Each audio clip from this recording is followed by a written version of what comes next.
Our guest today is Rob Murray, founder of Intrigue Media. These guys are laser-focused marketing company on the green industry. I looked at many of his clients, and a lot have come from our community, our peer group community. He has his own podcast, and he's recorded quite a few of our members. We run a peer group and coaching community for landscape business owners. We have helped, I think, about 350 companies in the industry. And Rob, that's where Rob and I have a commonality as well. He's a sponsor of our upcoming Summer Growth Summit, which is now in August. And so I'll be seeing Rob in person. Listen to this podcast and you're going to learn common errors he sees, common opportunities he sees, some common best practices according to him and his team. We're going to discuss AI as well and its impact on marketing, content marketing versus Google.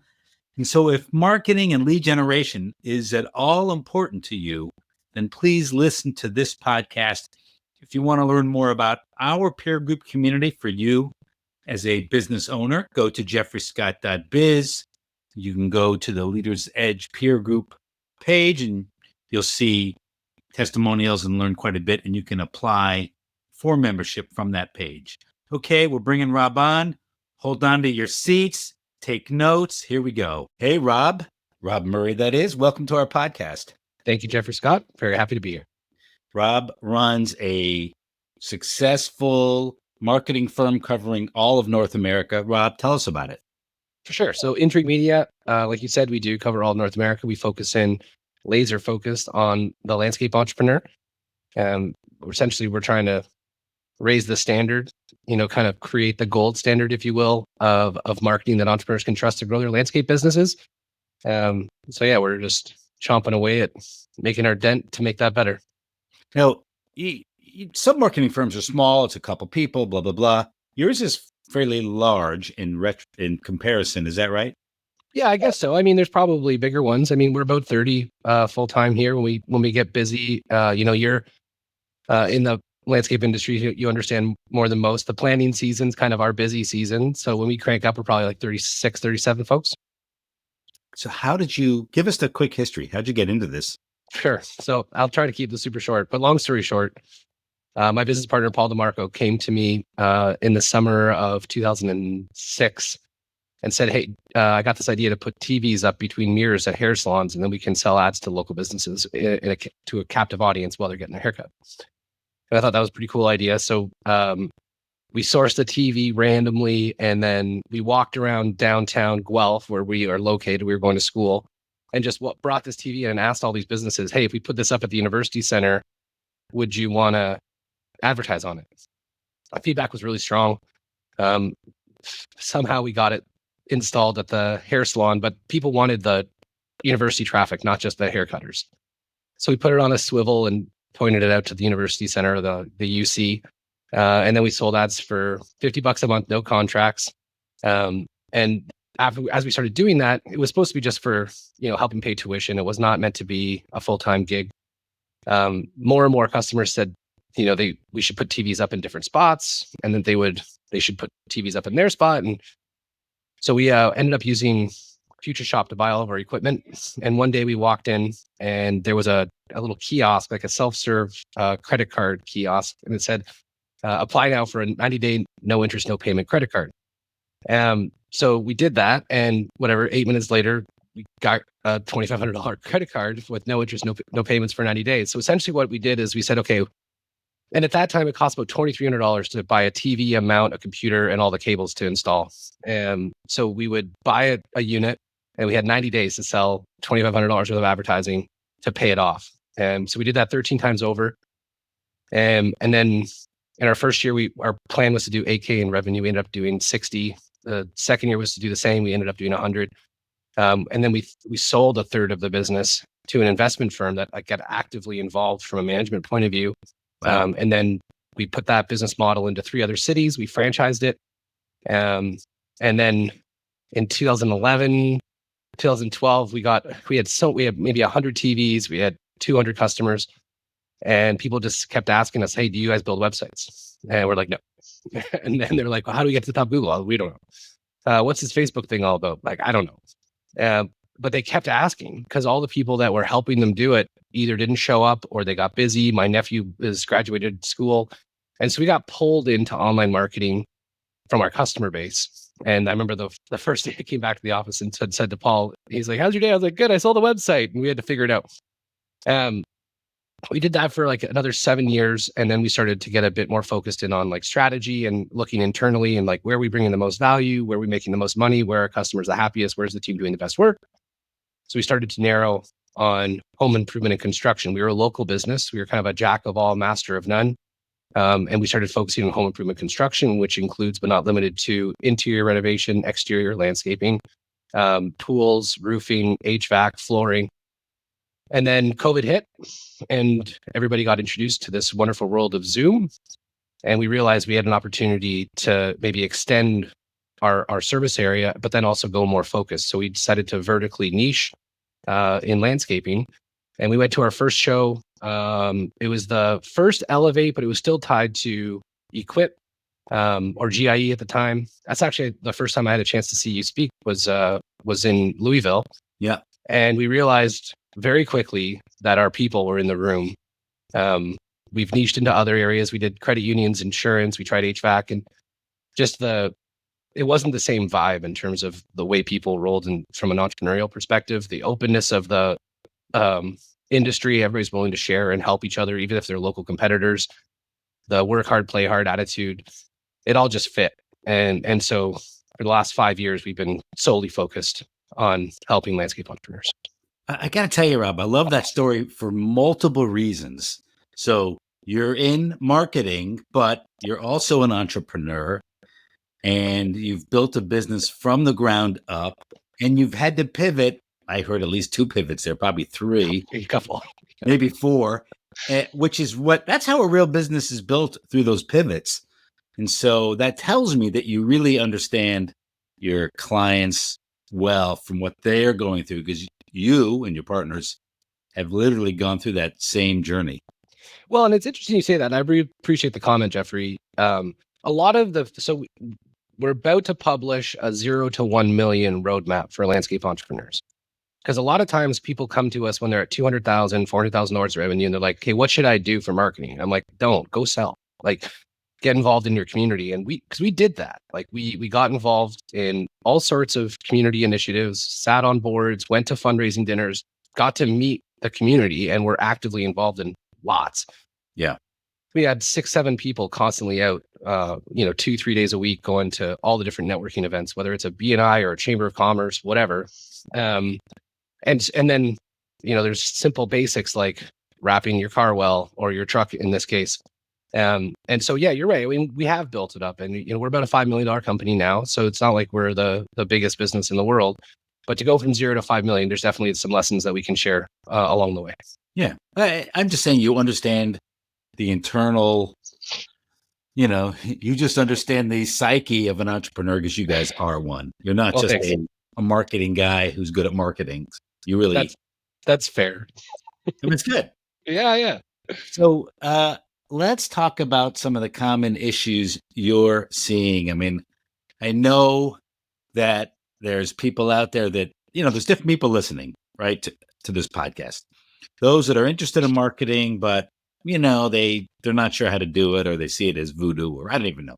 But Sure. For the beginners, there's others that are doing it, and they're doing parts of it, and they're trying to understand how do I get more out of this marketing thing? And there's probably some listening that have dialed it in and doing well, and they're like hoping to pick up a tip or two. And so where do you want to kick off here?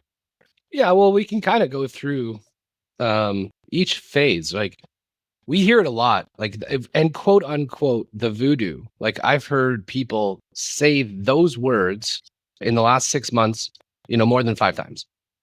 And there is a bit of like I don't understand what's happening when I pay to do this thing.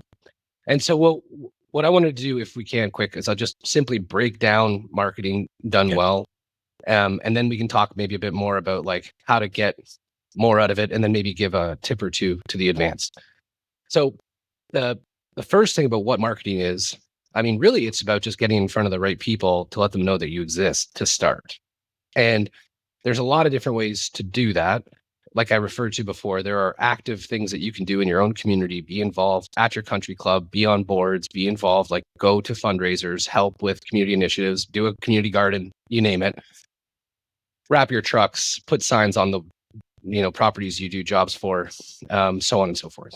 But when it comes to online marketing, it's about doing the same thing ish, about people. And a lot of times people forget that at the end of the day, it's all about human interaction. And so if you look at marketing, we kind of do it in three simple steps. So the first one is, where are the people online? The second one is, where do you want them to go? Your website. And the last one is, how do you measure it all? And so it's just, if we just try to break it into those three pieces, and we say, okay, well, the first thing is, well, where are they? Well, they're all over Instagram. That's hopefully not news for people. They're also on TikTok. I just don't know if it's a good place to spend money, because I haven't seen it work very well for this type of business. They're on Google. They search for things when they're trying to learn, when they're trying to be inspired, when they're trying to buy. Some people are even on Pinterest, trying to find inspiration for what they might do with their space. Yeah. A lot more people every day are on ChatGPT. And so if we just look at this simply about, lots of people are on ChatGPT, lots of people are on Instagram, lots of people are on Google. Well, then when they're using those tools, how do we get you to show up? And so there's it can get pretty complicated, but I'm going to keep it as simple as possible. Yeah. When we look at marketing, it's like a bullseye out. And so the dead center, the red dot on a dartboard, is your website. So we got to make sure it's kick-ass. And what does that mean? It means, well, it's going to be rich in imagery. It's going to have people understand your process. There's going to be customer testimonials. There's going to be social proof that you're part of associations, you're accredited business. You're going to have the different services that you do, so people can easily find what they're looking for. It's going to be easy to reach out. Hopefully you have some sort of resources, some blogs, articles, maybe even a downloadable resource on how to design your space, or how to make a good decision when hiring a contractor, whatever it might be. We'll get back to that in a second. But then you go back to this, okay, there's Google, there's Instagram, there's ChatGPT. And when we're starting out a budget, the second ring out from your website is search. And the reason we go after search is because usually they're high intent. They're ready to buy. So I'm looking for a landscape contractor. So that's like a very high value keyword, or a landscape design build company or landscape design company. Those searches are high intent. So it means that the people searching for them are likely to buy. So then how do we make it so that you show up when people search that stuff in your area? Well, Google Ads is a pretty simple approach.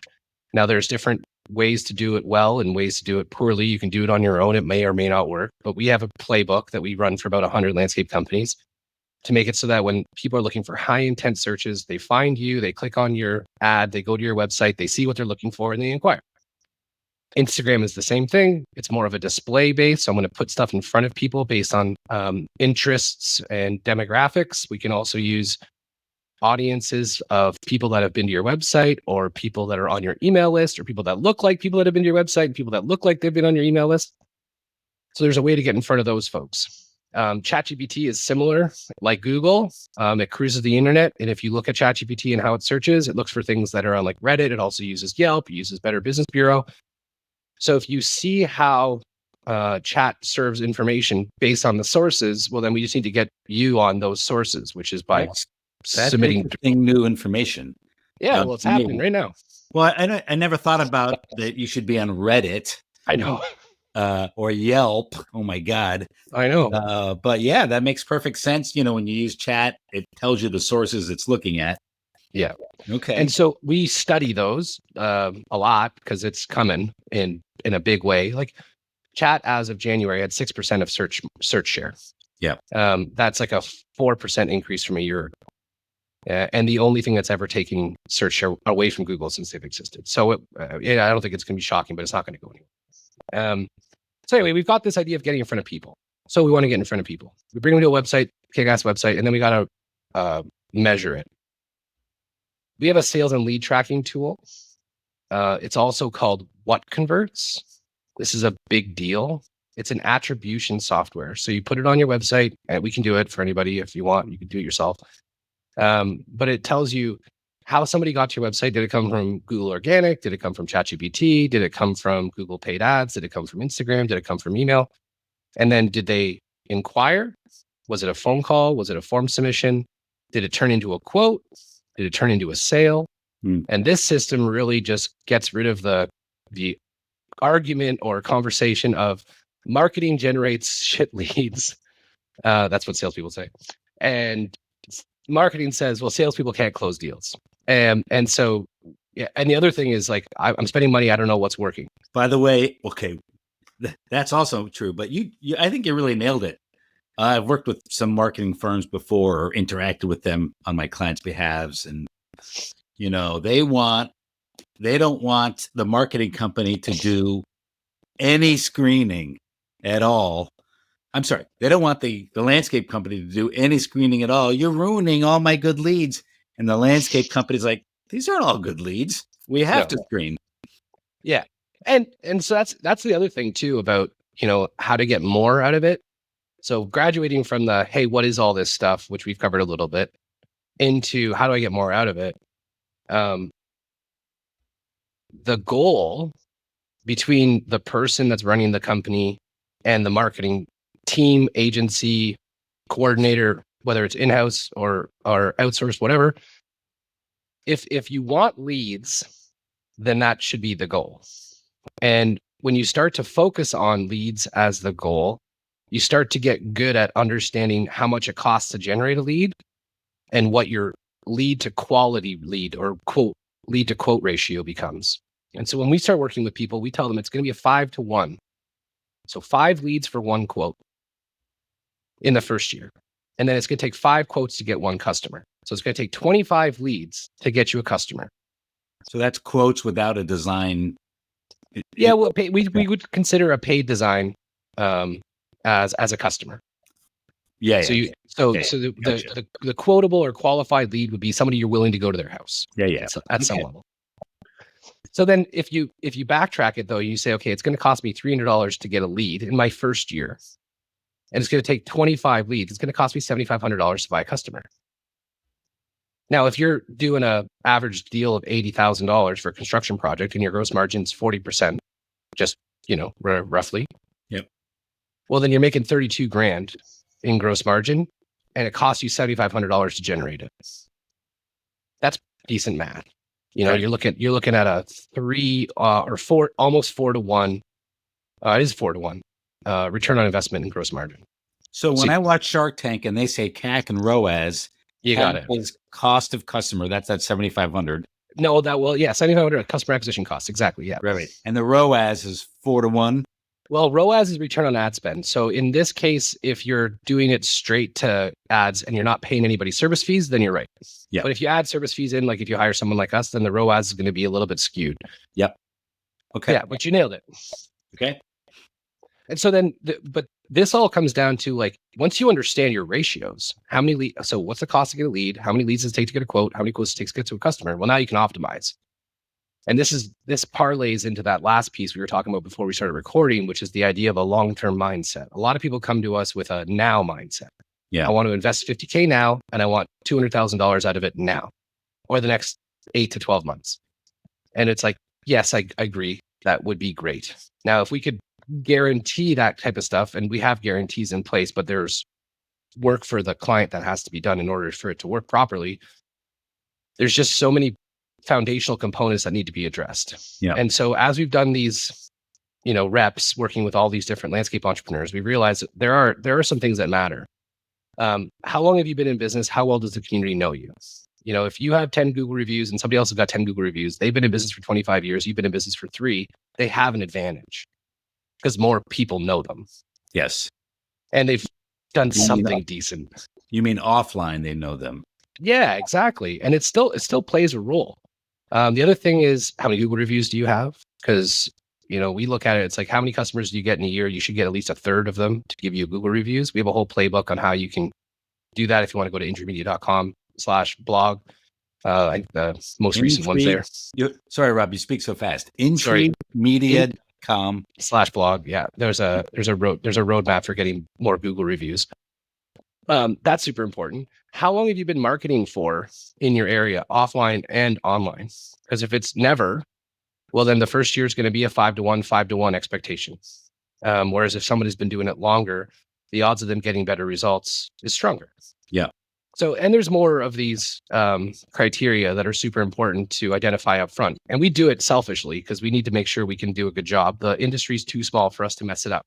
So we've taken a pretty hard stance that if we can help, we will. And if we can't, we'll tell you why. Or we'll shift to an idea of building a foundation year one and then look at lead gen year two. The reason I say all this stuff is because once you understand your ratios, you can optimize for them. And so you can get better at your budgeting, you get better at predicting or having an estimate on what your new business is going to look like in next year or the year after. And that's when you start to really run a business. And our whole thing is about how do you build systems to make it so that you don't have to be in it day to day. And so this marketing system is just one of the systems you need to build an autonomous company.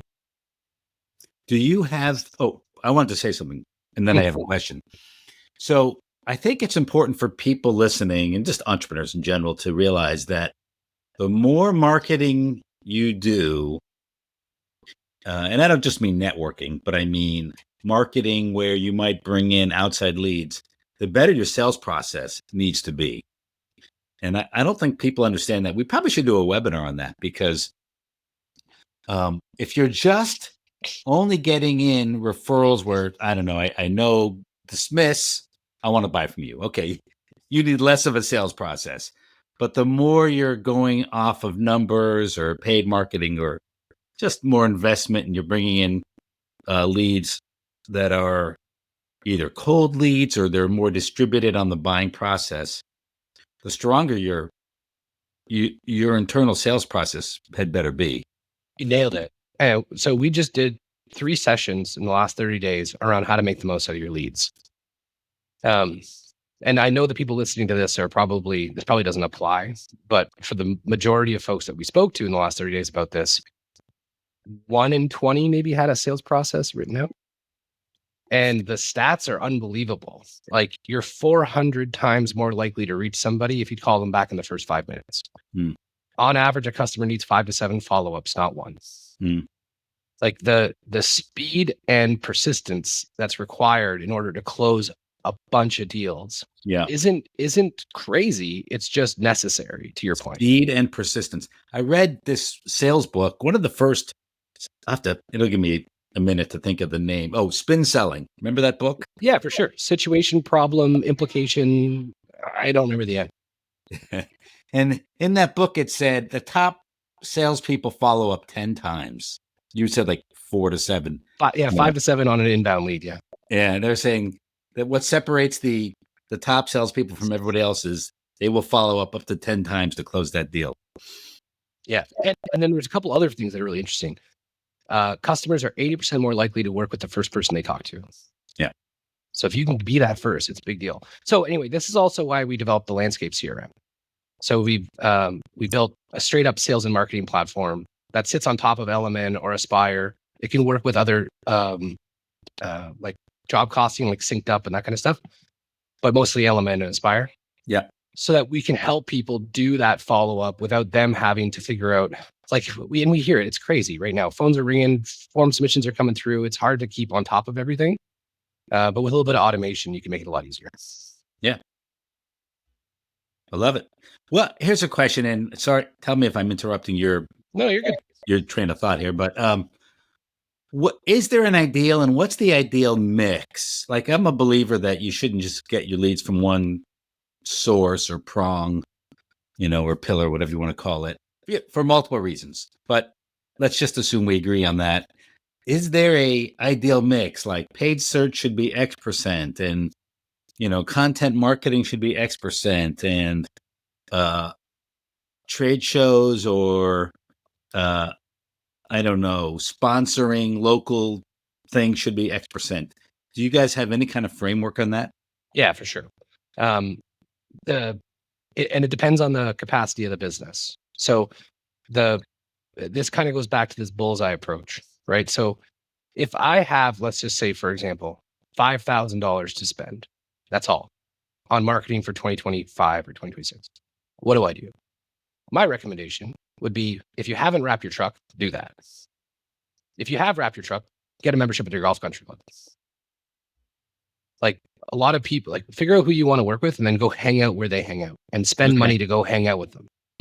I like that you're saying that, because it proves that you're talking about what's in the best interest of your client, because you guys don't make any money on that. That golf membership. No, we don't. I might be able to go golfing with them, but that's about it. That's where relationships are formed with high value customers. Like, I'd be on the board for a local hospital, because then I'd go to the fundraising dinners, because you're going to get the cream of the crop when it comes to people that are community minded, connected, wealthy. So that stuff is the most important out of the gate. Once you've got that and you're growing, now you're over $1 million, $1.5 million, $2 million, whatever. Now you've got spend. So, I would look at like a starting point would be 2% for online marketing. So 2% of revenue after $1 million. Yeah. So as much as if people are listening, it's under millions, like, it's on you to get to $1 million. It's not on a company to help you get to $1 million. That's just, I don't think that's a good spend of money. There are some exceptions, but it's not the rule. It's the exception. I like it. And so then once you get there, then it's okay. Number one thing is we got to get a website. Number two, we got to get Google reviews. Number three, we got to get found on search. Number four, now we can start to layer up and come outside the bullseye into content marketing.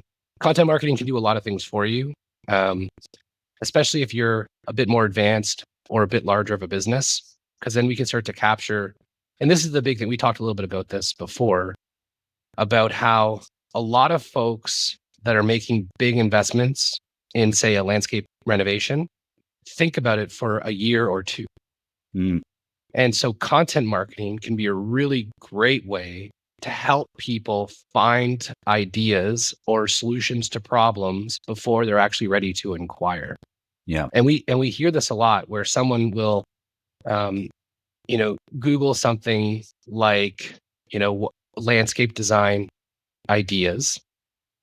They'll find a company that's local, that's got, a cool blog about the topic. Then they follow them on Instagram for like a year. And then they say things like, I've been following you on Instagram for a year. I want to reach out and talk to Dave because I love the videos he does.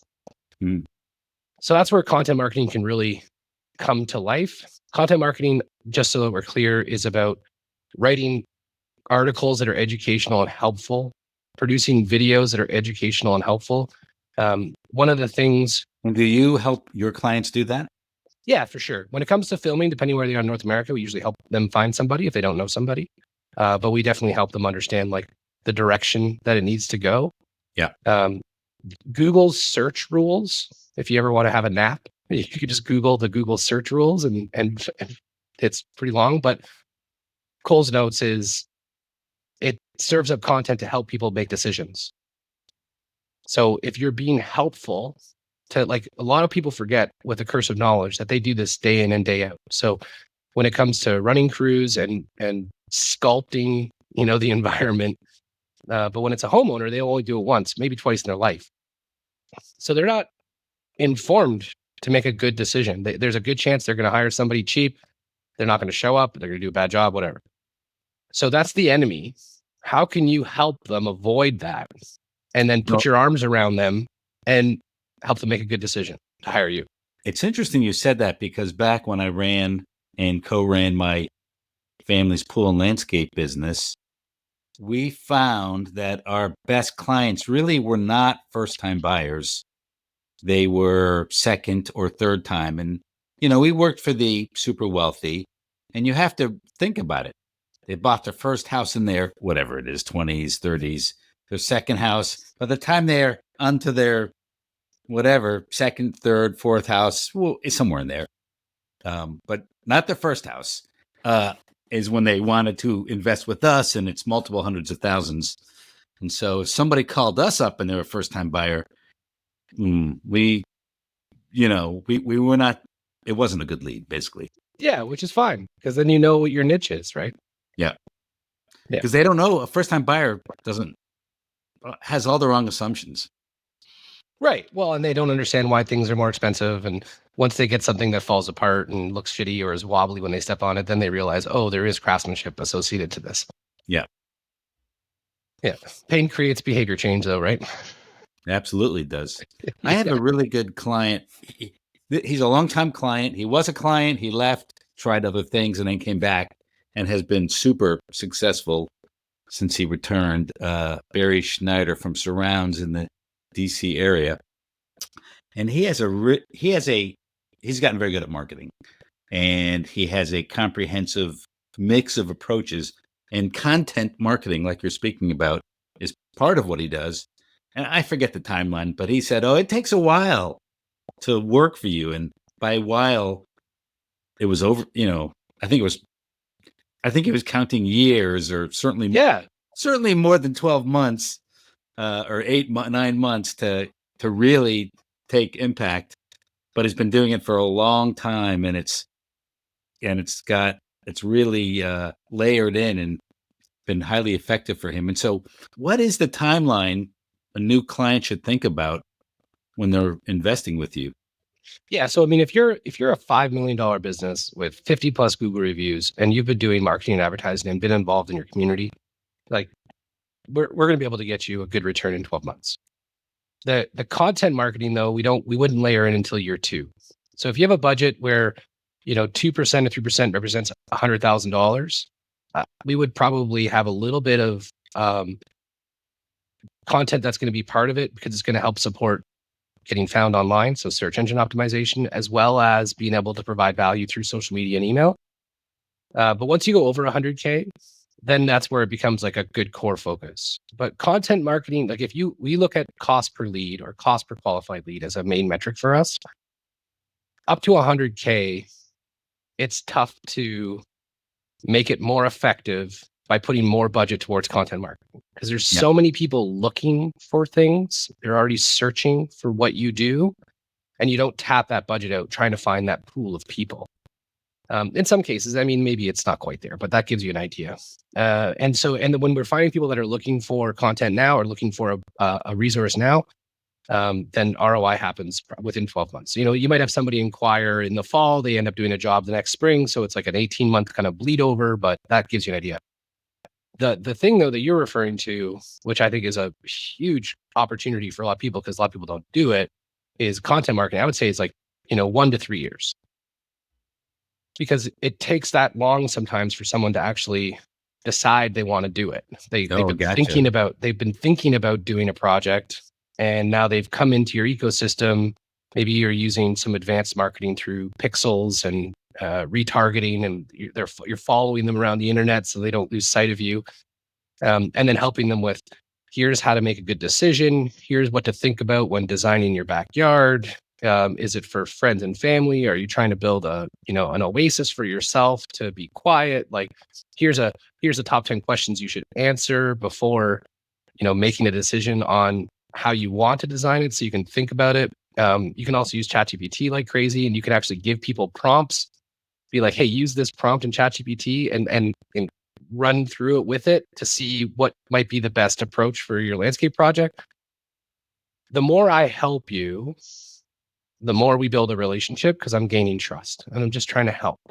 Yeah. I think the more people figure that out, the better everybody will do. You said something that I had not thought of, but it's super obvious now that you said it. One of the reasons content marketing takes so long is you're trying to you may actually get in touch with the person sooner, but they're so early on in the buying process that's why it takes long to have an impact. I mean, that's like, duh, now that you've said it, but I hadn't thought of it that way. And that makes perfect sense.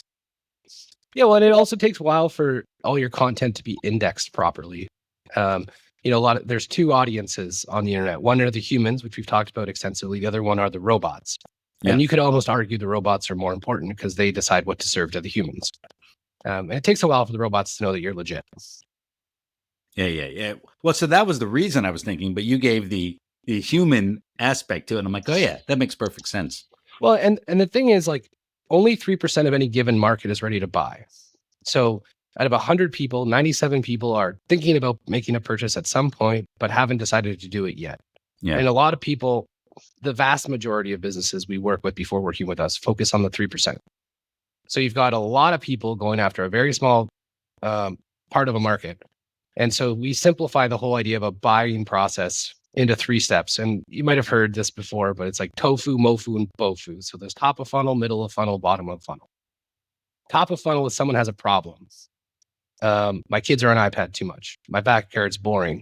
No one's outside. Or my house is so nice and my backyard just is horrible. My property looks brutal compared to what I've just done to my house. Or I've just moved in and this is not what I want. I got the house I want, but the property, anyway, there's a bunch of problems. Yeah. Or there's a giant puddle that just happens every spring. What's up with that? So they realize they have a problem. That's the top of the market, top of the funnel. The middle of the funnel is people are like, okay, what do I do about this puddle? Do I fix it myself? Do I hire somebody? Is it a drainage problem? Do I have is there a pond there I need to just dig out? Like, I don't even know what's going on. My backyard's boring. What are like fun entertainment ideas for my backyard for kids between 5 and 10? So they're looking for solutions to their problem. And this is where content can be really helpful. Because if they find you and they build a relationship with you when they're in the solution, finding, should I hire somebody to do it myself? Then you're building a relationship before they're ready to reach out.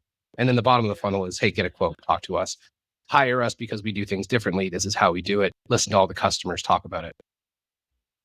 Okay. So that 3% you mentioned, that's just at the very bottom of the funnel. You got it.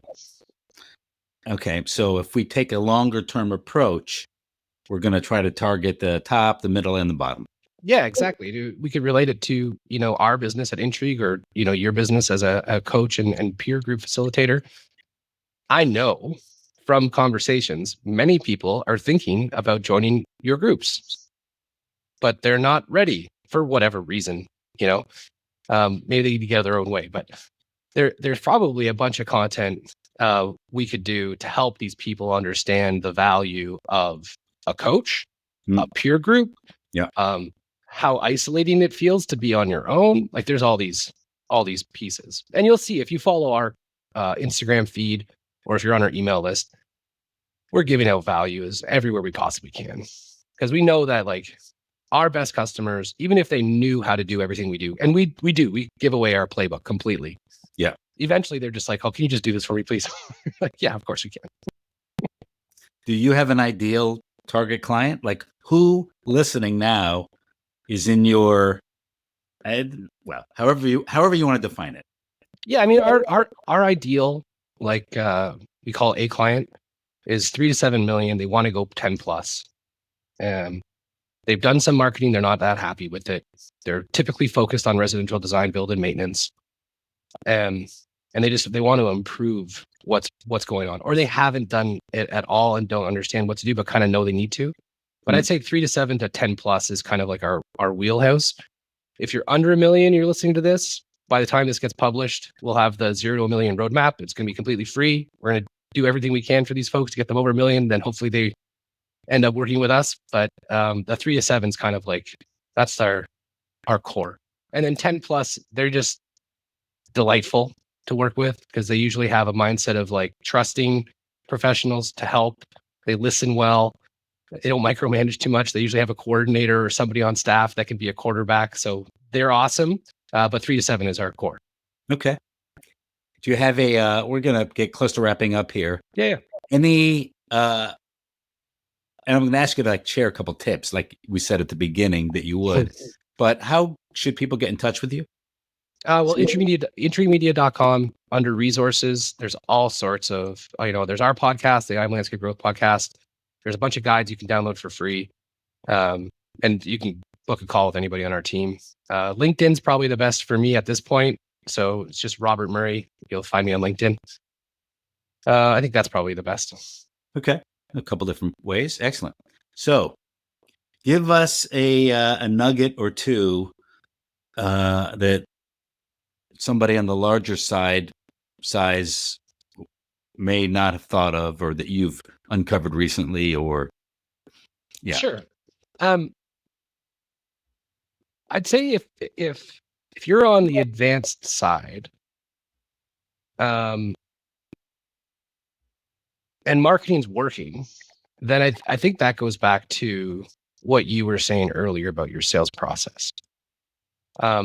We've probably spoken to 5,000 plus landscape entrepreneurs, and very few themselves have been professionally sales trained, let alone their team.